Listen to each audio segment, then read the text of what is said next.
Oo, oo. Pwede. Hindi. Parang Pinoy henyo ang paggamit sa media. Maraming patakaran ang nakalatag at tila kinakapa at hinuhulaan pa rin ang mga tamang sagot. Paano ba tayo marapat na kumilos sa mundo ng media? I am Jelo Andres and this is Trend TV Media 101 for everyone.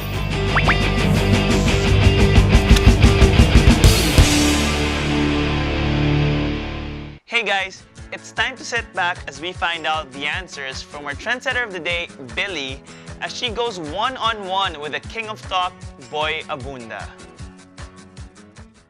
So hi guys, welcome to Trend TV. I'm Billie, I'm your trendsetter for the day. And here with us is a very, very special guest. It's none other than Mr. Boy Abunda. Thank you very much for being here. You're welcome. I'd love to be a trendsetter one day. Yeah. Our topic for today is actually about two sides of media ethics. So on one hand, we have media freedom and the freedom of speech. And then on the other, we have the media responsibility. So we want to ask you, Tito Boy, ano nga ba itong dalawang konseptong ito?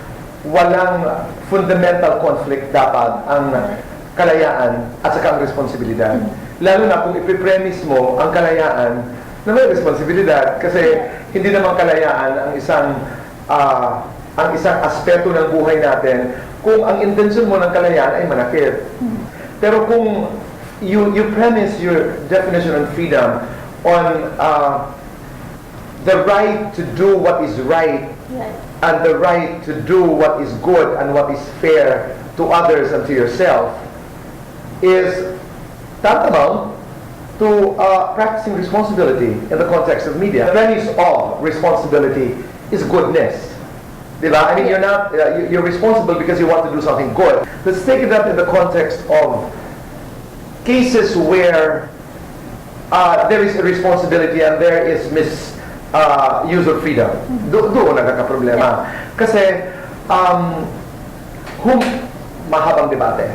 Sino ba ang arbiter kung hanggang saan ang kalayaan ng isang tao? Di ba? Halimbawa, kung meron akong nais sabihin, kung nanggagaling ito sa kaibuturan ng aking puso at pinag-isipan ko ng mabuti, what is the choice of a person who is in a dilemma between saying something that is part of his freedom as opposed to, halimbawa, the responsibility of not hurting?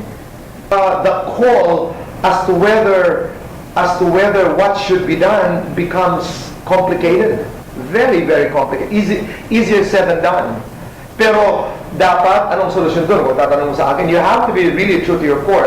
So Tito Boy, a lot of how you practice media depends on your own personal beliefs also. On who you are. Yes, because whether you are a media practitioner, a doctor, a lawyer, or a dancer, or a pole dancer, you should stay true to your core. You should stay true to your truth. Dapat hindi ka humihiwalay doon sa katotohanan mo, hindi ka humihiwalay doon sa pagkatao mo. Ano ang katotohanan? Anong pinaninindigan mo? Sino ka? That should be there. So coming from yourself and your personal beliefs, and then moving on to the structures in media today, like the ethics, the frameworks, the guidelines. What can you say about this? Okay, it's when you talk about media today, sasabihin ang tanong, bakit? Iba-iba ho ba ang pamantayan ng ethics dyan? Hindi. Ang kabutihan cannot be negotiated. It's either you tell a lie or you tell a lie. You tell the truth and you tell the truth wherever you are. But expectations are different. Diba? Expectations of, let's say, entertainment, there is more allowance for fun. There is more allowance for facetious discussions. Diba? So like the buzz. For the buzz. I mean, you can be risque. You can be because you talk about, let's say controversies that involve movie stars, etc. I'm not saying that you have license to disrespect. I'm not saying that you have license to just whack anybody because the material is entertainment. As opposed to, let's say, news and current affairs. Kung saan lahat ng sasabihin mo must be supported by research. Lahat ng sasabihin mo ay supported by interviews, by extensive research. Dahil ang pinag-uusapan ay gobyerno, ang pinag-uusapan ay COA, ang pinag-uusapan ay pagkulong ng mga taong dapat makulong. So mas may demand ng pagiging eksakto. 'Di ba? as opposed to entertainment that you can be more, sorry to use a word, no? But you can be more colorful. You can be more flippant. Boy, the second part of the questions would be more on the consumer side of media, Okay. especially the youth, since Gen TV Okay. is all about talking to the youth.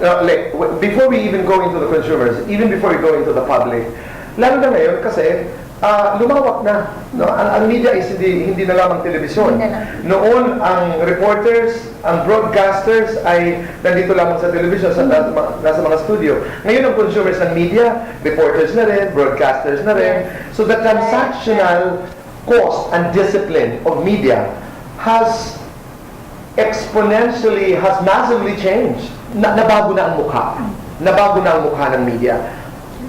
Even in terms of feedback mechanism, for example, napaka-immediate na. May sinabi kang, you mispronounce a word, you get a tweet, you say something wrong, you know, it has changed. It has changed. It has become very accessible. It has become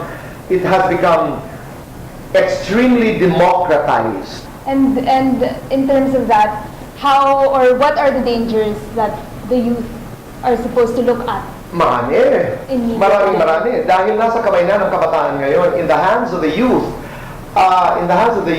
are the opportunities to be broadcasters without even having to go to a broadcast network, you know. In the hands of the youth are the various forms of media.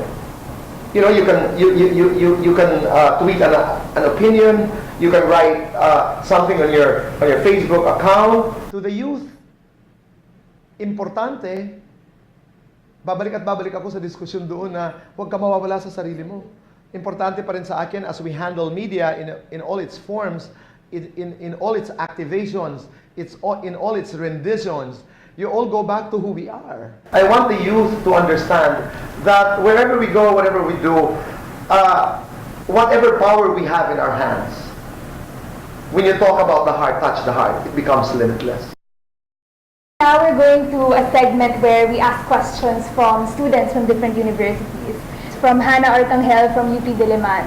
So she asks, how influential do you think is media among the youth today? Very influential. Media in general, it has become so brilliant, it has become so wonderful, but at the same time, it can also be so impersonal. So you need to balance, you need to be guided. I totally welcome technology, but remember, technology should enhance our lives. It should not be the beginning and the end of who we are. Okay, now coming to the end of our interview, we actually have the segment where we ask our guests to complete the sentence. Alright. So we have like 10 phrases here. So ang ating first sentence is, ang kabataan ang. Pag-asa ng bayan is the first thing that comes to mind. Mahirap talagang maging. Maganda. Oh, this is instinctive. I'm Yes. just saying, okay, go. I am free to be. Who I am. Sana bukas. Lumuhod ang mga tala. Sana bukas maparusahan na ang mga nagnakaw sa kabataan ng bayan. I agree.